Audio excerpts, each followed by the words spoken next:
Welcome to another episode of Touring the AFC South. I am your host, Mike Patton. And on this episode, the AFC South, we just can't talk about all the AFC South teams. They do play other people. And this year they're playing against the NFC South teams. And I figured, let's talk about the team in Carolina with the number one overall pick, helming the team at quarterback, the Carolina Panthers, and who else to bring in than a woman that knows a ton about everything going on Carolina. That would be Vashti. What's going on? I'm good. I'm ready for training camp to be over, but other than that, it's good that football season is back. Definitely. It's probably it's probably the shortest of all the seasons, but it captivates more people than anybody. Is it the shortest? Because it feels like the longest. Well, just in terms of the actual season, I would say it's the shortest, perhaps. But definitely, there is no off season in the NFL. You're always going to be covering it. It just is what it is. But we're going to get into the Carolina Panthers, talking about their off season. Last season, a little Baker Mayfield talk, just a smidgen. But we're going to talk about the Carolina Panthers. But before we do all of that, I have the Get It Off Your Chest segment, the segment where I talk about something that is on my mind. Maybe it's bothering me. Maybe I'm happy about it, whatever, but I'm going to talk about it. And in this episode, I just so happen to want to talk about Mr. Aaron Charles Rodgers. Now, Mr. Aaron Charles Rodgers is a person that a lot of people either don't like or they love. There is no in between. There really is no in between with him because of course, people don't like it that he went to a retreat. People don't like it that he did this with his young players. And now he's loving up on all the young players with the New York Jets. Don't call them New Jersey, even though they are in New Jersey, technically. But the New Jersey, I'm sorry, I did it. I know I was going to do it. But the New York Jets basically are a team that everyone is picking, or some people are picking to win the division. Some people are picking to actually make a deep run into the playoffs. And other people hope they fail. And the reason why people hope they fail, or some people hope they fail, is because Aaron Rodgers. And it's going to be interesting just to see how many people are going to feed into Aaron Rodgers, feed into all that's going on, feed into the Jets as actually a legitimate AFC title contender. Or are they going to be in their feelings thinking, okay, I want Aaron Rodgers to fail, and the Jets got to be the recipient of it. It's just going to be interesting to see that feel and that dynamic as it develops over the season because, you're seeing now they were a quarterback away last year. A lot of people said they get a quarterback, and still people were saying, I don't know about this team. You see, that's the effect of Aaron Rodgers right there from a lot of people. They just don't want to say it out loud. But I had to get that off my chest. It's funny to me just to see the reactions to this team. It's either one extreme or the other, but there's no in between. There's no even ground at all. Vashti, have you seen some of this vitriol or some of the love for the Jets just based off of Aaron Rodgers out there? I remember when the signing first became official, a lot of people there was a lot of Super Bowl talk. And to me, it doesn't really bother me. I understand it. It's what sports is about, these outlandish takes and these high hopes for your team. And we know that quarterback is the most important position on the field. So having one can make or break your team. And Aaron Rodgers is one of the best ever. So I understand all of that. Some say there's no such thing as bad attention because the stands were packed in Spartanburg today with the Jets there. And so the attention is there, whether they hate them or love them. It's all good for business. Yeah. Here we go. There's no business like show business, and there's not bad attention. You have it here, folks. All right. Well, that is the Get It Off Your Chest segment. But, of course, we do have bigger things to talk about, and that is the Carolina Panthers. Now, it wasn't exactly the season that the Carolina Panthers wanted last year. Of course, they finished 7-10. They finished second in the division, which a division that, by the way, it's almost like, can anybody win it? But somebody finally did when Tampa Bay, and we know the whole story there with Tom Brady and not necessarily looking that great in the playoffs as a team in general. But I won't go there. We will not be talking about Tampa Bay this entire episode. But the Carolina Panthers, 7-10, they kind of caught a little steam when, Steve Wilkes was there and a particular gentleman got fired, probably quoting Jay-Z on the way to his car. But it definitely was, an interesting season. What did you kind of have to make of, or what were you able to make of last year's Carolina Panthers 7-10 campaign? I mean, last year was an interesting season. They came in with hope, but I'm not sure why. And I think every team really comes in with hope at the beginning of the year until the games are played. And as the season went on, it was clear that Matt Rule was in over his head. Just was not. He just was. He becomes one of the long list of coaches who have found college success and that not being able to translate over to the NFL. And then you have Steve Wilkes. He comes in and it kind of breathes, not kind of, he did. He breathes new life into the team and into the city and into the franchise. And they win some games, and they're even, because of how bad the NFC South was last year, playing in Tampa Bay for an opportunity to win the NFC South and host a playoff game. So a lot of ups and downs last year. And now, the Panthers are starting over again with a new coaching staff and a new quarterback. Yeah, it's definitely going to be interesting to watch that. Now, I will say this: sometimes a lot of people talk about the defense of the Panthers last year.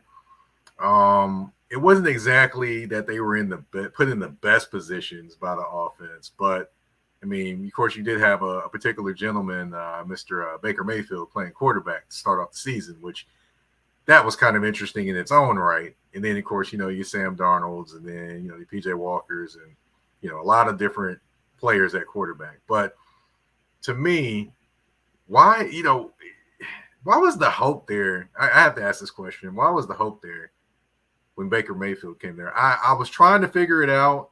I was trying to give some kind of credence and be like, okay, well, maybe they know something I don't know. But it ended up being like how I thought it was going to be. Baker Mayfield not coming through and ultimately being jettisoned from that team. I mean, can you just tell me why some people had hope that he would be better there than he was in Cleveland? I mean, I think every team wants to have hope. I think everybody thought that he would be better than Sam Darnold. There were questions about him already heading into the season. He was not really able to stretch the field, and Baker was seen as more of a risk taker, one who would potentially be more successful on those explosive type plays.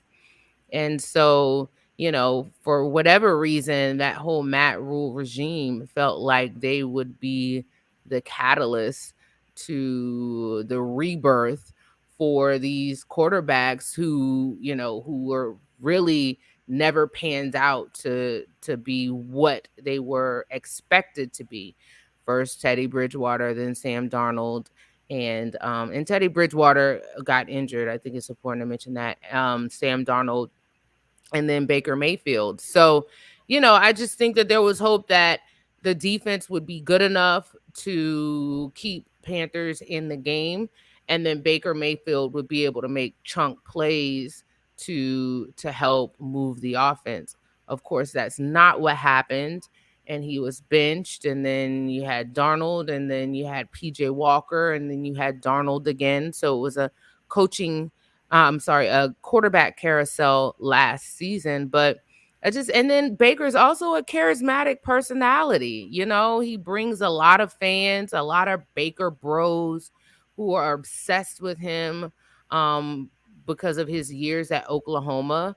And, good, bad, or indifferent, if he's in the news, it's bringing attention to your team, just like we said with Aaron Rodgers. So I don't know if anybody thought he was going to lead them to a Super Bowl, but I did think that many thought that he would improve the offense Now, obviously, that wasn't the case.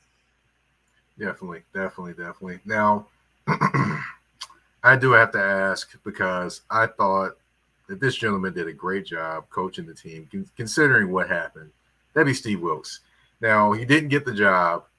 He's now the defensive coordinator for the San Francisco 49ers. I mean, did you really think he had a really good opportunity to get that job, or did you already kind of think that, hey, he's basically in place for the rest of this season, and then he's going to be replaced himself? I think that when he was initially named interim head coach, it was the right move. I wasn't sure if Tepper was really going to give him an opportunity because he had said previously that he wanted an offensive-minded coach. That just seemed to be the way that the league is going. And then, Steve Wilkes started to win and there was excitement again and the team was competitive and there was a noticeable change in the environment whenever I went to the facility, Monday, Wednesday, and Thursday. And then when they were in position to make the playoffs, I was like, okay, you know, if he made the playoffs, there's no way you can't give him that job. He would have a legitimate case legally for discrimination if he led the Panthers after that start to the playoffs. I advocated for Steve Wilkes to get the job. I thought he showed enough at the end of last year to warrant him earning that job. I think that he had a legitimate shot once he started winning. But when they lost that that game to the Bucks at Buck Stadium in the manner that they lost, it gave David Tepper an opportunity to kind of hire the guy that he wanted instead of ultimately being, having his hand forced because of the success that Wilkes had during his interim tenure. Yeah, I definitely would have loved to have seen him get that job, but unfortunately he did not. Now he's going to a position in being the San Francisco 49ers defensive coordinator that has had two successful defensive coordinators become head coaches that are black men, basically. So, here's what it is. We'll see what happens. Hopefully, this is his time to become a head coach. We're going to talk about the Panthers offseason, of course, offensively and defensively. We're going to do that, but we first have to take a quick commercial break on Touring the AFC South with their host, Mike Patton. A shift. A shift is something that happens and changes the dynamics. And that's what happened when Garrett Logistics was born. After 10 years as a sales pro in the logistics world of sporting goods, John Garrett decided to pivot to the world of freight and start a brokerage. So you're saying to yourself, why trust Garrett Logistics? Well, Garrett Logistics helps shippers improve overall workflow, along with increased on-time pickup and delivery percentages. Last-minute loads, multi-drop pickups, and more are part of the services with Garrett Logistics. They're available Monday through Friday, 7 a.m. to 6 p.m., and Saturday, 8 a.m. to 12 p.m., all times Central Standard Time. So give them a ring at 615-400-8484. That's 615-400-8484, or you can email them at john@garrettlogistics.co or visit their website at garrettlogistics.co. Garrett Logistics, where the motto is, it's not just freight to us, it's your business.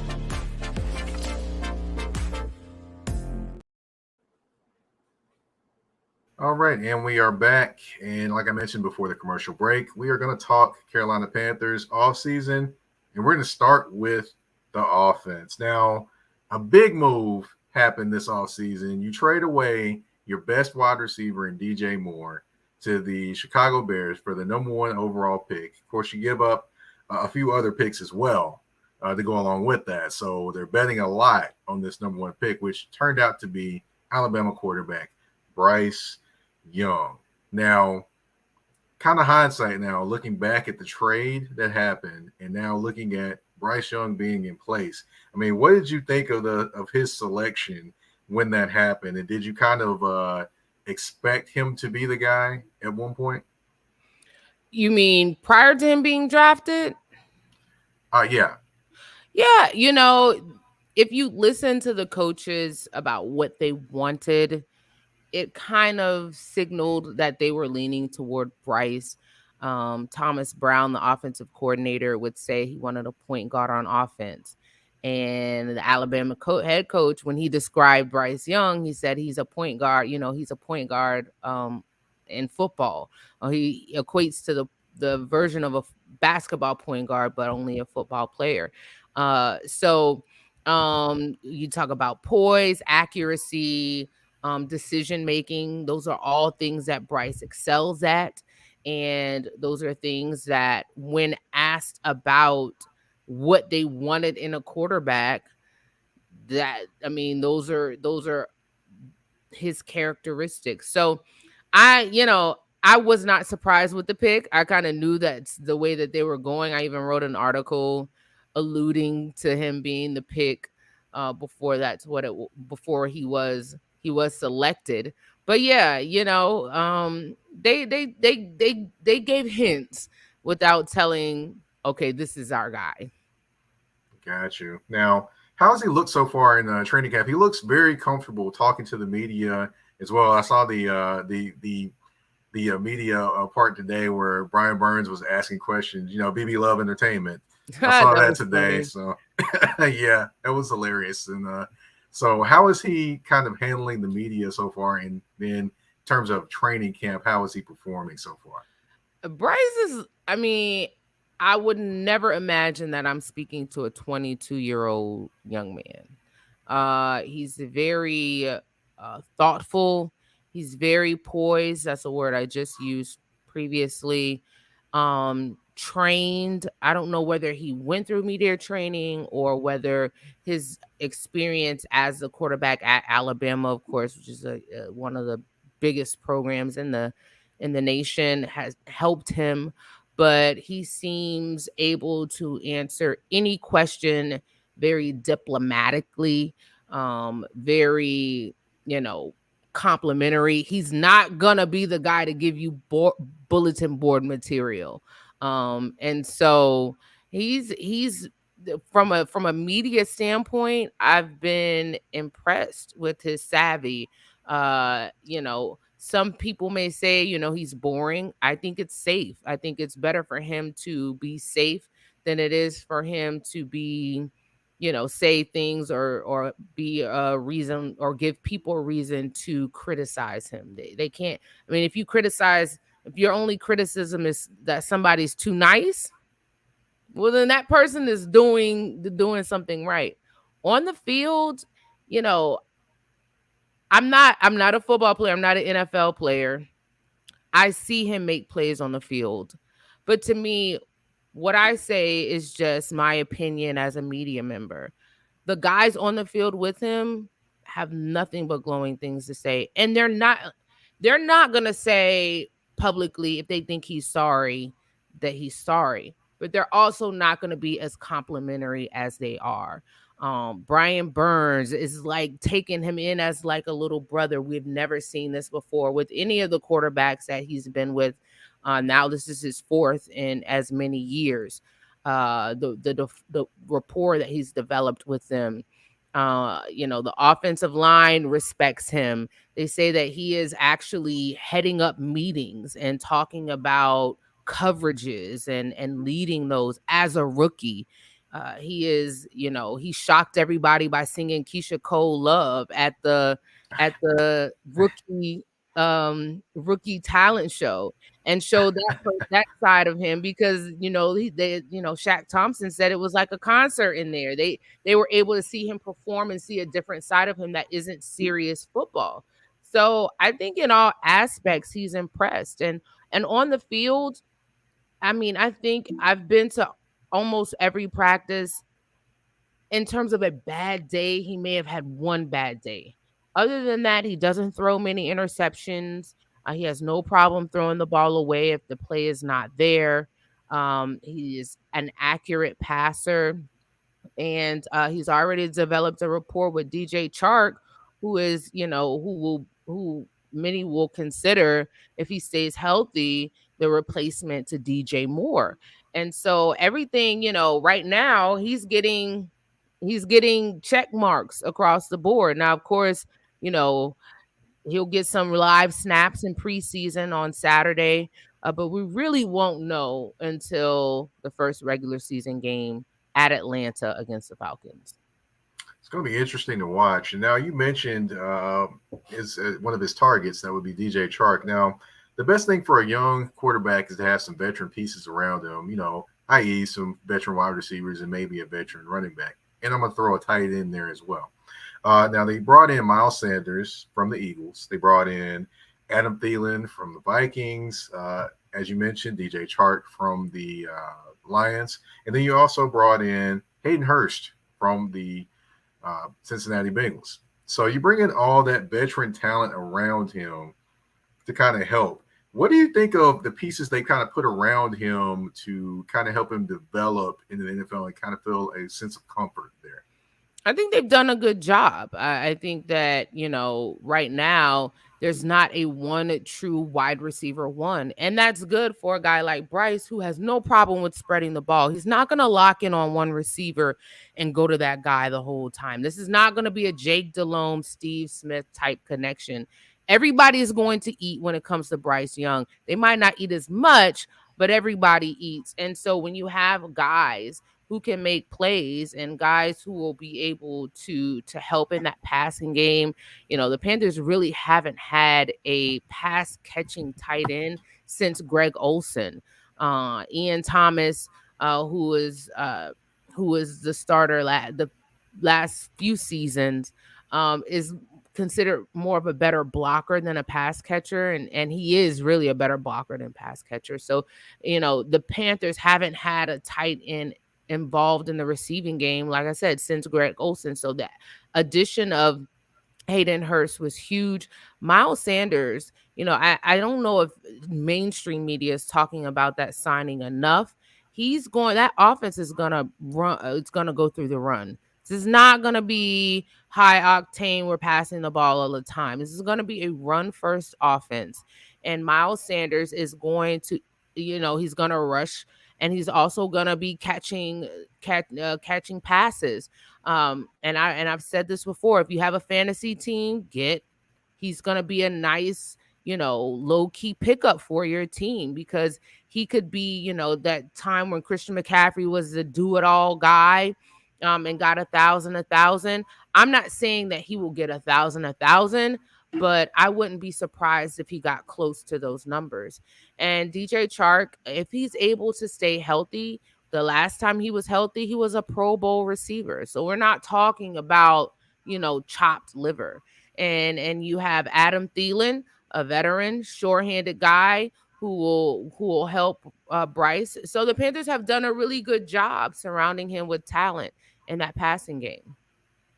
Definitely, for sure. And it's going to be interesting just to see the rapport and how they develop as well. It looks like they're, I don't know, but as far as, you mentioned DJ Chark and Bryce Young are kind of developing a chemistry. Is there anybody else he's kind of developing a chemistry with, or is that the main person? The most glaring one is Chark, because we've seen more explosive plays between those two. He and Jonathan Mingo, the Panthers' second-round draft pick, who we anticipate those two will grow together as young up-and-coming football players. He had one of his best days at practice today. And so I don't think, I think that Bryce has developed, or he has passed the ball to everybody, even Wims, who is somebody who is, he had a couple of catches today, and he's not somebody who's expected to make the 53, but he was out there with the first team with Laviska Shenault having a vet day essentially, and he was out there catching passes. So Bryce is going to spread the ball around, and he's really developed rapport with everybody because of that reason. Yeah, he definitely, I didn't tell you this, but, I've had a nickname for Bryce Young for about a couple years now. Remember the movie, Remember the Titans? Mm-hmm. Yeah, he reminds me of Rev. So every time I look at him, I see Rev. Rev, wasn't he on defense? No, Rev was the quarterback before before Sunshine. Remember they broke his wrist? Oh, I don't remember him. I just remember Sunshine. Yeah, I gotta he was go the back and quarterback look. before. Do they look alike or they act alike?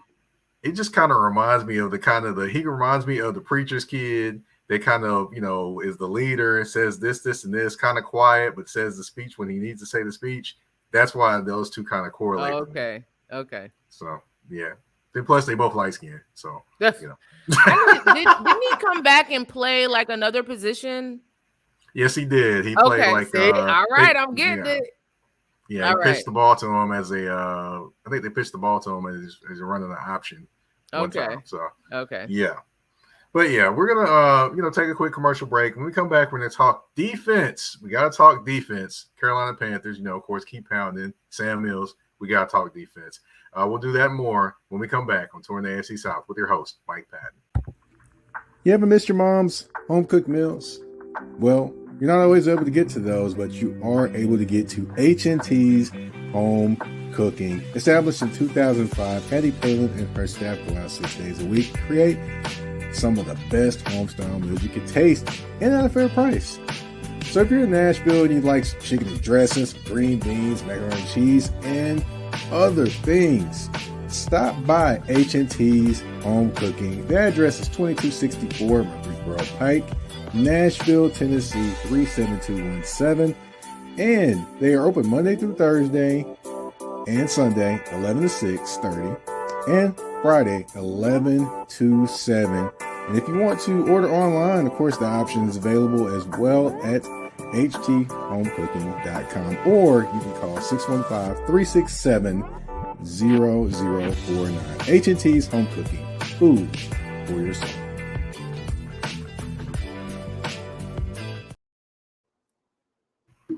All right, and we are back, and of course, we talked about the offense, Bryce Young, and all the nice new shiny veteran weapons, but we do have to talk about the defense. Now, I did mention Sam Mills, rest in peace, Sam Mills. Definitely his keep pounding, him saying keep pounding is definitely still alive and well in Carolina and in Charlotte. And this defense is trying to, of course, probably get back to that type of level of defense. They were 19th, I believe, ranked last year. And, of course, they do have some pieces, like i.e. a Shaq Thompson at the linebacker core. But one guy that everyone talks about, that's Mr. Brian Burns. Now, he switched to the number 0 this year. So, just a number change, but it doesn't mean necessarily that his effectiveness is going to change. Hopefully this year for the Panthers, he has one of his best years because it's going into his 5th year. And, it's contract time. And now I want to ask, the contract I looked up and saw where, I believe the Panthers offered him a contract, but they just didn't agree to a contract per se, or am I kind of mistaken, perhaps? They're in contract talks, and I've been telling people what I think is happening is that they are waiting on Bosa's contract in San Francisco, and that will likely set the market since he's considered the best pass rusher and he has the best numbers. That'll set the market for other guys like Burns. So, they're waiting on the first chip to fall. The first person to sign will set the market, and you want that to be the highest paid person, the highest paid player. That way you're able to get just a little bit less as opposed to you setting the market. And then, so that's what I think is happening. And if I were agent, I mean, that's a smart business move, unless they really drop a bag. But I really think that they're playing chess and not checkers. Gotcha. Yeah, I was always interested, when I saw that information. But, of course, the Bosa signing and the Bosa being a free agent, or not free agent, but Bosa negotiating a contract as well is definitely a bargaining chip he can use. Or, so of course, if he signs first, then he can sign after and say, hey, I'm the highest paid guy. But, as far as his impact on the team, I mean, other than Shaq Thompson, he is a guy to me that has an impact on this team. He has the most impact on this team. So, year 5, we're looking at, his impact on the team, but we also need to look at potentially his leadership of the team. So is that something that you may want to see progress from him more this year, or is it already starting to progress more now? I think it's already started to progress. I think it started last year, and then I see it more this year with his him taking Bryce Young under his wing. After practice, they're joking. He's kind of getting on him about little things, but in a friendly big brother type way. He's the one that really speaks for the defense as a whole.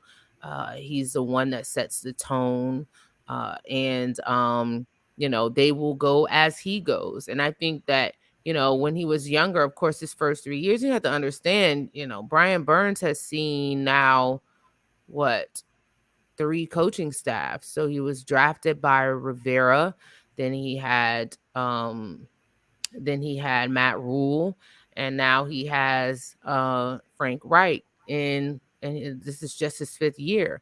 So, when you have that coaching turnover, you have to find your space within that new regime, and then, then assert yourself as the leader. Now at year 5, him negotiating him being likely being one of the highest paid edge rushers in the league. With that money comes responsibility. And the Panthers turned down several first-round draft picks for him last year. So they made it clear that they want him to be a piece. And with that commitment, he knows that he's going to have to be a leader. The highest paid players on the teams are the leader. That's why you're getting the bag. And so I think that he's embracing that. He is maturing as a young man and as a football player. And so yeah, I see him definitely embracing that role more, and the defense looking to him as the leader as well. Despite, and Shaq is there. Shaq is the I don't really want to say old head, because they just signed Justin Houston. So Justin Houston, like, I think that Brian Burns called him a OG, like triple OG. But yeah, so they do have more veteran guys, but when you're the highest paid player, you will be the highest paid player on the defense. You're the leader by default. Right. I was going to say that about Justin Houston too. I was like, man, I still remember when he first came into the league and he was playing for Pittsburgh and no one knew who this guy was. Like, who is this guy? I still remember that. So, but it definitely is going to be interesting just to see how he develops as a leader and how he develops with this Carolina Panthers team under, their 3rd head coach since he's been there. But another guy I want to talk about that they brought in was Von Bell, another guy from Cincinnati. He's a versatile piece. I still remember him at Ohio State. He actually is from, I believe, the Tennessee area, to be honest. I still remember him at Ohio State actually being a versatile piece there and being able to do different things. And then he came to the NFL, played with the Saints, played with the Bengals, still versatile as well. So what kind of, what is his versatility to be able to be like a slot guy, be able to be a safety? What does that bring to the Carolina Panthers secondary that wasn't there last year? I mean, everything you said. A safety net for those DBs. J.C. Horn and Dante Jackson are both coming off injury. Dante had an Achilles injury. J.C. had an injury during OTAs, and he really hasn't been able to stay healthy for a full season. But when you have that safety net on the back end, and listen, low key, Von Bell and Xavier Woods may be the best safety duo, not just in the NFC South, but in the league.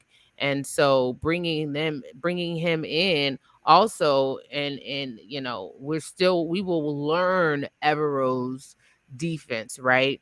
But when you have those guys who are able to cover on the back end, I wouldn't be surprised if he uses Von Bell to come up and blitz as well. So I just think that they add versatility to that defense, allowing Evero to kind of mix up things. He always is talking about disguises and disguising coverages.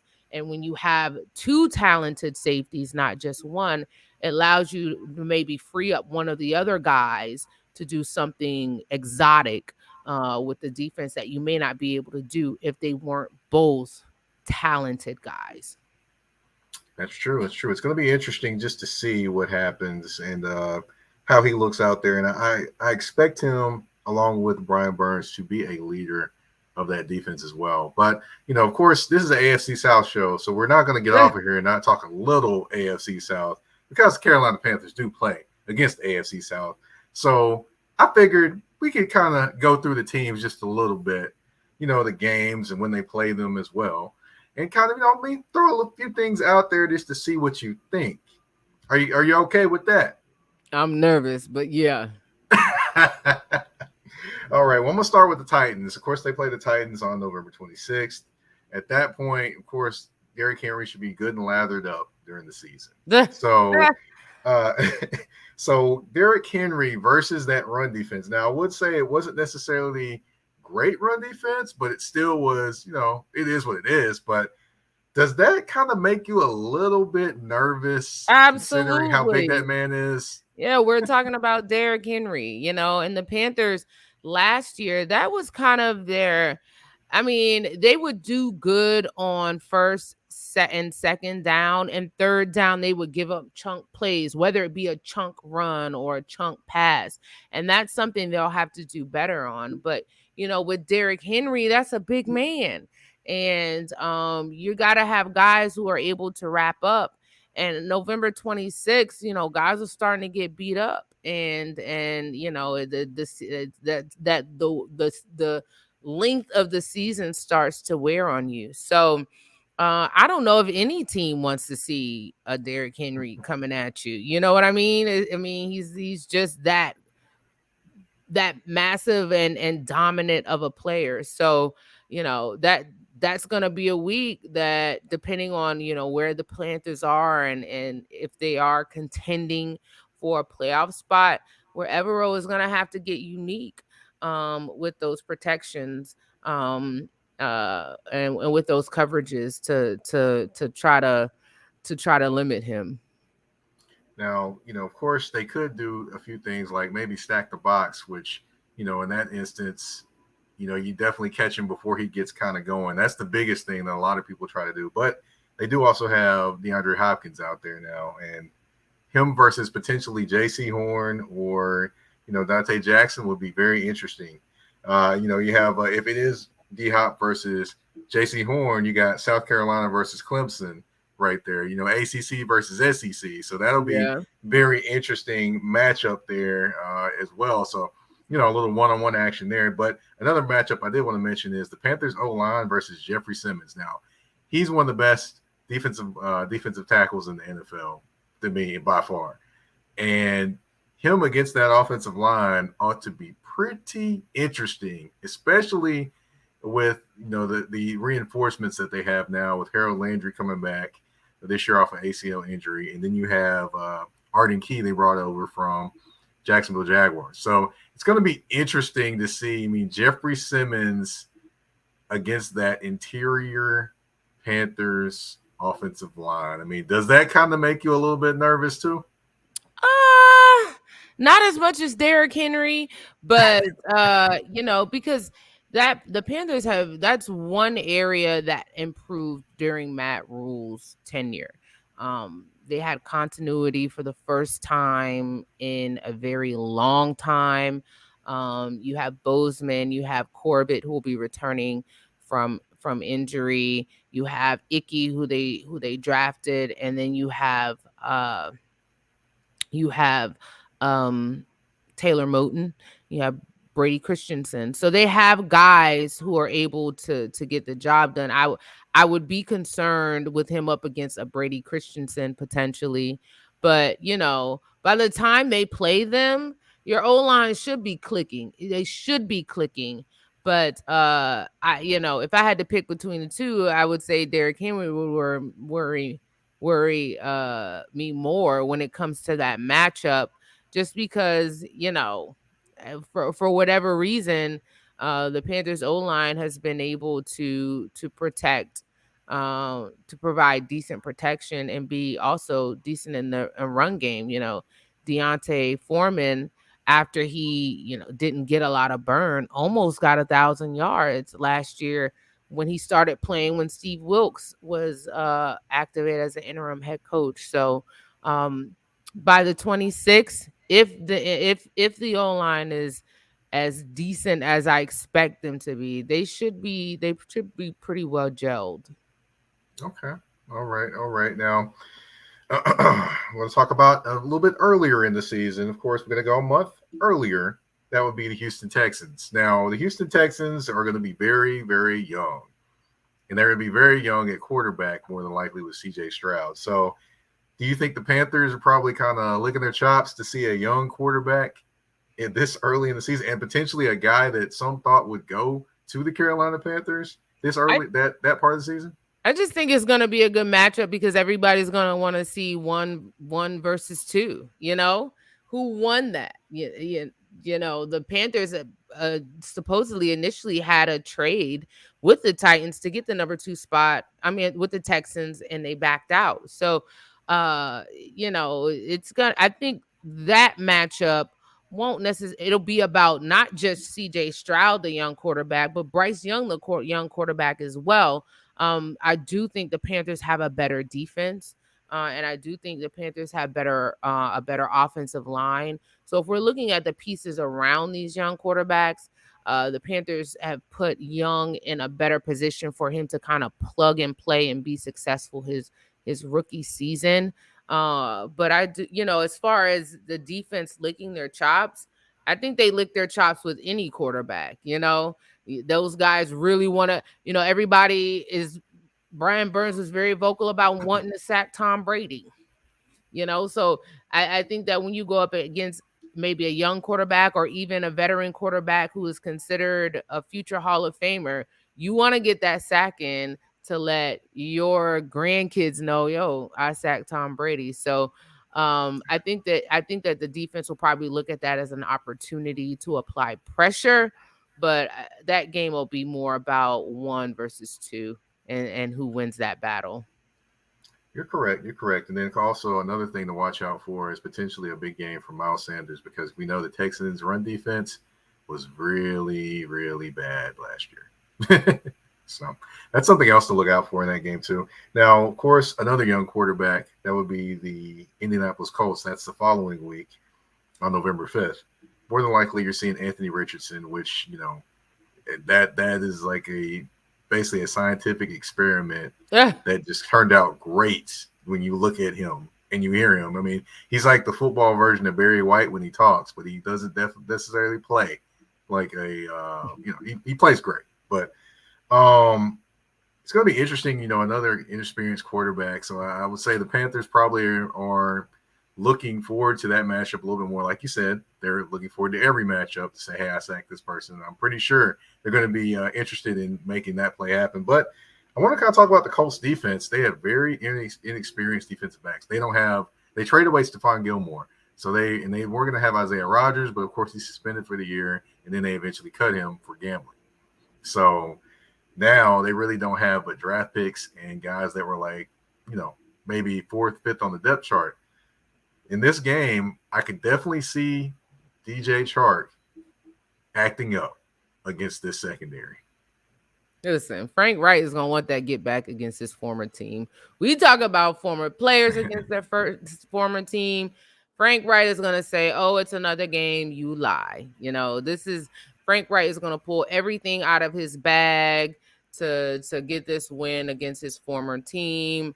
Miles Sanders is gonna go at it on the ground.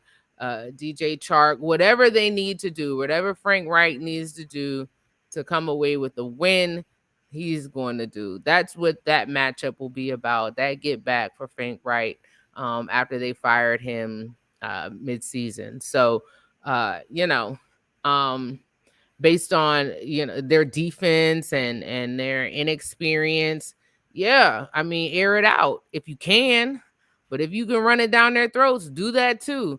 Whatever they need to do to get that win, that's circled. He'll never say it, but it's circled on the head coach's calendar. Definitely should be. And then every time they score, he should say, "Take that, Jeff Saturday." He should say, "Take that, Jeff Saturday," every time. But that's just me. And then, of course, last but certainly not least, the last game against the AFC South is the Jacksonville Jaguars. Now, I have said numerous times that this team has enough offensive talent to put up 30 points a game. They do. You got all the different weapons. You have Calvin Ridley, you have Christian Kirk, you have Evan Ingram. I mean, you have Travis Etienne. You have, of course, you have Lawrence at quarterback, Trevor Lawrence at quarterback. I mean, all these different weapons. I mean, the biggest thing is offensive tackle, because at that point you'll have Cam Robinson back from his suspension, and then you'll have, probably put everyone in place where they need to be at that point. So this probably, in my opinion, would be the toughest challenge for the Carolina Panthers defense, because, how do you cover all these weapons? I mean, they're gonna have to, right? The defense, this Panthers defense feels like they could be one of the best in the league, and J.C. Horn wants to be considered one of the best corners in the league. And when you want to be that, you got to be shut down against the top receiver from the opposing team every time. I expect Evero will try to not give the quarterback enough time to eat them up or pick them apart with those talented receivers on the outside. And like you mentioned before, they have Xavier Woods and Von Bell on the backside to make sure, they don't kind of get gashed on long balls. So, I don't know. It's just, I know everybody's buying into Jacksonville. It's just something about it that I'm like, nah, I'm not buying Jacksonville. And, when you go through the schedule and you pick wins and losses, when you get to Jacksonville, everybody's like, I don't know. They look good, but it's still Jacksonville. I'm just not I'm not ready to say, all right, this is going to be an L for anybody, because you're not really sure. Yeah, they came on at the end of last year, but you're just not sure what team you're going to get, in my opinion. So, has Trevor Lawrence really now come into his own and is comfortable in that role? Etienne has had injury issues, right? So, I'm not convinced yet. I'm not there to say, oh, this is going to be a huge challenge for the Panthers. But one thing that Carolina does have is enough firepower when it comes to up here from that coaching staff with Jim Caldwell, who a lot of people forget is on that staff, and Thomas Brown and Evero and Dom Capers. So they have a lot of experience, a lot of former players on there who are able to scheme and prepare for these matchups. I'm just, I don't know. It might come back and bite me, but I'm just not. I'm not really. If I were the Panthers or a Panther fan, I just wouldn't be that pressed over Jacksonville. They got to show me something first. Well, I hear you there. One thing I've said, and that one thing actually Jason McCourty from the NFL Network said, they haven't had a back-to-back winning season, I think, since he was in high school, is what he said. Yeah. So, so that's why, a lot of people are kind of like, I don't know, they have the talent to make it happen, but can they actually do it? Because, people are like, Jacksonville is still Jacksonville. So I totally get where you're coming from. That's exactly where I'm coming from. Yeah, I totally get it. I mean, plenty of people are saying it around. They're like, man, Jacksonville should, and they're really not saying they will win the division. They're saying they should, because they're not, they're kind of uneasy on it. But honestly, Tennessee should dominate this division this year. Yeah, well, I will say on this. Paper. That's funny. The funniest thing that I've heard about Tennessee this year is that a lot of people before the D-Hop signing, a lot of people were like, well, they could finish third in this division. A lot third of people behind who? They were thinking that basically I've heard people say third. I was kind of shocked when I heard it. Yeah, too. Wow. But I'm thinking to myself, that's second at worst. Yeah. But that's just my thinking. But it is what it is. But of course, we had to talk a little AFC South, but we can't finish the show without playing a game. We do have 5 questions, 2 answers, and 1 choice. Vashti, are you ready? No. Well, you ain't got any choice. You're still here. So. I know, right? I'm here now, so let's roll.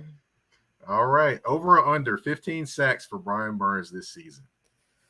Oh, he just broke double digits. I'm going to say under, but not far. But I'm going to say under. Okay. All right. Next one, we're going to music. Listening to Returning the Mac by Mark Morrison on repeat. Come on, Mike. Or are you drinking some chunky spoiled milk? Which one are you doing? On repeat for how long, Mike? Y'all got to stop this with this Return of the Mac. I hate that song. But I don't want to die. I couldn't help it. You got to give it at least an hour. Oh my, an hour. All right, yeah. I'll take the hour, but that would be just excruciating because I don't know about drinking the spoiled milk, but golly. Oh. I couldn't help it. I had to ask one time. Let's see. DJ Chark or Adam Thielen, which one will more than likely lead the Panthers in receiving yards? Chark. Okay. Shaq Thompson, over or under 100 tackles? Under. Okay. All right, and last one. Little Brother or J. Cole? Which one you taking? Oh, you already know. J. Cole. Okay. All right. Yeah. Well, I had to throw it out there because some people like Little Brother like that. But their repertoire ain't touching the Coles right now. Okay. Cole. Final answer on that one. That was the easiest one. Okay. All right. Well, I had to give you a little bit of it. I see you with the North Carolina artist. Yeah, I do my own work just a little bit. But it's 5 questions, 2 answers, and 1 choice. You're off the hot seat, and this is the end of the show. I want to thank you for coming on, Vashti. Thank you for giving us the knowledge of the Carolina Panthers and kind of, taking us through their offseason as well as last season. And I want to turn the floor over to you. Tell everyone where they can find you on social media and what all things you are working on. Yeah, I'm actually, we're right in the thick of training camp and joint training camp with the Jets at that. So we are covering that. And then we're regular season. We also cover the UNC Tar Heels, NC State Wolfpack, Duke Blue Devils. So they're in their fall camps right now. And then all throughout college basketball season. So you can follow us at Keep Blitzing on Twitter and Carolina Blitz on Instagram and TikTok and YouTube. And then, of course, you can find all our content at carolinablitz.com. Now, I will say this before we end the show. This is one of the Vashti is one of the hardest working women in the business. I mean, she is everywhere. Yeah, thank you. I'm about to fall out right now. I hear you there. She's one of the hardest working people in the business. I've been, she's definitely been an inspiration to me in terms of all the things that you've done. You've been an inspiration to me. Thank you, building Mike. Everything from the bottom all the way to the top. Out the mud. It's truly an amazing thing. Out the mud. Got it. That's out the mud.